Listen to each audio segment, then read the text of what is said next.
అనేక మంది క్షతగాత్రులై ఆసుపత్రుల్లో కొట్టుమిట్టాడుతూ ఉన్నారు. ఇది తీవ్రమైనటువంటి ఆందోళన కలిగిస్తున్నటువంటి ఘటన. ఈ చర్యకి బాధ్యులు ఎవరనేటువంటిది నేను ప్రశ్నిస్తూ ఉన్నాను. రాష్ట్ర ప్రభుత్వం తగిన భద్రతా చర్యలు తీసుకున్నట్లయితే, తగిన కట్టుదిట్టమైనటువంటి చర్యలు తీసుకున్నట్లయితే ఈ దుర్ఘటన జరిగుండేది కాదు.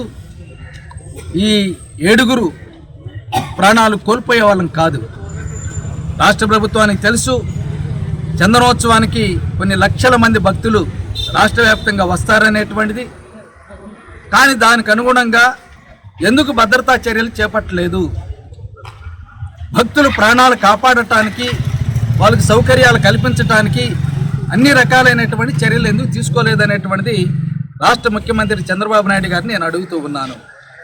రాష్ట్ర ప్రభుత్వం యొక్క వైఫల్యం తీవ్రంగా కనిపిస్తూ ఉన్నది. ఇప్పుడు గోడ కూలిపోయింది, అదేమన్నా కొండ కాదే, క్యూ లైను.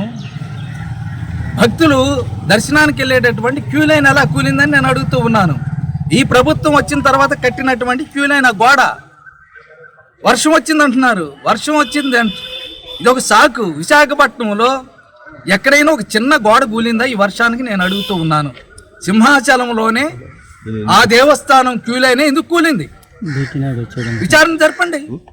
ఈ విచారణకు బాధ్యులుగా ఇప్పుడు ఎవరో ఒక అధికారిని బకరా చేసేసి వాడిని బాధ్యుని చేస్తున్నారు. ఇది తప్పు. మరి దేవాదాయ మంత్రి ఏమైంది? వారి మంత్రి ఏం చేశారు? అలాగే మంత్రులు కమిటీ చేశారు, వాళ్ళు ఎక్కడ సమీక్షలు చేశారు? అలాగే ఆ నియోజకవర్గం సంబంధించినటువంటి ఎంపీ, పార్లమెంట్ ఎంపీ భరత్ గారు ఎక్కడున్నారు? ఆ నియోజకవర్గం ఎమ్మెల్యే గంటా శ్రీనివాసరావు గారు నియోజకవర్గంలో ఉంది, వారు ఎక్కడున్నారు? మరి వీళ్ళందరూ కూడా సూపర్విజన్ చేయాల్సినటువంటి బాధ్యత లేదా? వచ్చినటువంటి భక్తులకి ప్రాణాలను కాపాడేటటువంటి చర్యలు దగ్గరుండి పర్యవేక్షణ చేయాల్సినటువంటి అవసరం లేదా? వాళ్ళందరూ ఎందుకు లేరని నేను అడుగుతూ ఉన్నాను. అక్కడ లక్షల మంది వచ్చినప్పుడు ఆ కమిటీ ఏమైపోయింది? కలెక్టర్ ఆఫీసులో కూర్చొని వారం రోజుల క్రితం సమీక్ష చేసుకొని వెళ్ళిపోతారా? అన్ని పర్యటన చేయరా?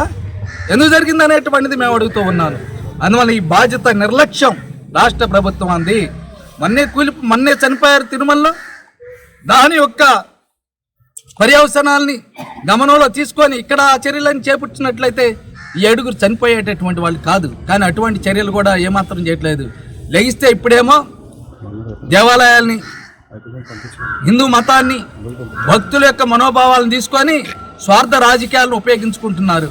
ముఖ్యమంత్రి కానీ ఉప ముఖ్యమంత్రి లేస్తే సనాతన దేవాలయం, హిందూ మతము, హిందూ భక్తుల గురించి మాట్లాడుతూ ఉన్నారు. మరి వాళ్ళ యొక్క ప్రాణాలకి రక్షణ కల్పించేటటువంటి బాధ్యత మీకు ఎందుకు లేదు? చనిపోయినటువంటి వాళ్ళందరూ హిందువులే. మీ యొక్క నిర్లక్ష్యం వల్లనే హిందువులు చనిపోయారు. మరి మీ స్వార్థ రాజకీయాలు విస్మరించేసి మతాన్ని, దేవాలయాల్ని, భక్తుల మనోభావాల్ని స్వార్థ రాజకీయాలకు వినియోగించుకోకుండా ఉన్నట్లయితే ఈ ప్రమాదం జరిగి ఉండేటటువంటిది కాదు. మీ యొక్క తీవ్రమైనటువంటి నిర్లక్ష్య ధోరణి వల్లనే చోటు చేసుకుందనేటువంటిది సిపిఎం పార్టీకి మేము భావిస్తున్నాం. అందువల్ల ఈ చనిపోయినటువంటి ప్రతి కుటుంబాన్ని ₹1 కోటి నష్టపరిహారంగా ప్రభుత్వం వెంటనే చెల్లించాలి. ముఖ్యమంత్రి గారు ఇక్కడికి రావాలి, డిప్యూటీ ముఖ్యమంత్రి గారు విశాఖపట్నం రావాలి, తగిన సమాధానం చెప్పాలి. భవిష్యత్తులో ఈ దేవాలయాల్లో ఎటువంటి ఘటనలు జరగకుండా మాది బాధ్యత అనేటువంటి రాష్ట్రంలో ఉండేటటువంటి భక్తులకి హామీ ఇవ్వాలి. హామీ ఇవ్వకుండా గాలి కొదిలేసి ఇలాంటి జరిగినప్పుడేమో తీవ్రమైనటువంటి విచారం వెల్లబుచ్చేసి గాలి కొదిలేస్తున్నారు. మీది బాధ్యతారహితం. అందువల్ల తక్షణం మీరు ఇక్కడికి వచ్చి పరామర్శించాలి. ఇక్కడ ఉండేటటువంటి మీ ఎమ్మెల్యేలు, మీ మంత్రులు, వాళ్ళ మీద చర్యలు తీసుకోండి. అధికారుల మీద కూడా తీసుకోండి. వాళ్ళ మీద తీసుకోకుండా అధికారుల మీద తోసేసి మీ తప్పులంతా కూడా మీ పవిత్రులు అన్నట్టుగా ముసుకేసుకునేటటువంటి చూస్తే రాష్ట్ర ప్రజానీకానికి అందరికీ తెలుస్తూ వరుస ఘటనలు దేవాలయాలు ఎలా జరుగుతూ ఉన్నాయో, మీరు వచ్చిన తర్వాత ఈ గోడ నిర్మించారు సింహాచలంలో, అదే కూలిపోయింది. ఎంత అవినీతి జరిగిందో కూడా అర్థం చేసుకోవచ్చు ఇందులో. అందువల్ల తక్షణం మీరు ₹1 కోటి నష్టపరిహారం చెల్లించి రాష్ట్ర ప్రజానీకి దేవాలయాల్లో కట్టుదిట్టమైనటువంటి ఏర్పాట్లు చేయాలనేటువంటిది సిపిఎం పార్టీకి మేము డిమాండ్ చేస్తూ ఉన్నాం. Welcome to your YouTube channel. Don't forget to like, subscribe and share the videos.